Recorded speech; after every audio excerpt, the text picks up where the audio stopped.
कोकणात पावसाळ्यात उगवणाऱ्या औषधी रानभाज्यांपैकी एक टाकळा ही भाजी पावसाळा सुरू झाला की आपोआपच रुजते. अतिशय पौष्टिक आणि रुचकर असते. असे कोळी असेपर्यंत एकदा तरी खावी असे म्हटले जाते. चला तर आज आपण ही भाजी कशी बनवायची ते पाहूयात. सर्वात आधी आपण टाकळ्याची जुडीची फक्त पाने काढून निवडून घ्यायची. भाजी निवडल्यानंतर स्वच्छ धुवून घेऊयात. आता ही टाकळ्याची भाजी बारीक चिरून घेऊन त्यानंतर एका पातेल्यात 2 ग्लास पाणी घालून भाजी उकडायला ठेवूयात. तुम्ही कुकरमध्ये सुद्धा उकडवू शकता. उकळी यायला लागल्यानंतर झाकण ठेवून भाजी नीट शिजवून घेऊयात. नंतर शिजलेल्या भाजीवरला गाळणीवर ओतून त्यातले पाणी काढून टाकायचे आणि मग गाळणीतल्या भाजीवर थंड पाणी ओतायचे. गाळणीत उरलेली भाजी दोन्ही मुठीत घेऊन व्यवस्थित दाबून पिळून घ्यायची.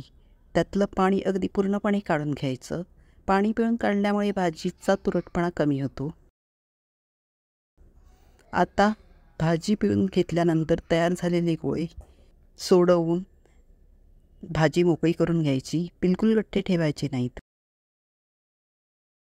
मग फोडणीसाठी कढईत 2 चमचे तेल घेऊन 5 ते 6 ठेचून घेतलेल्या लसूण पाकळ्या, बारीक चिरलेला कांदा मऊ होईस्तोवर परतायचा. या भाजीसाठी कांद्याची चव अप्रतिम लागते.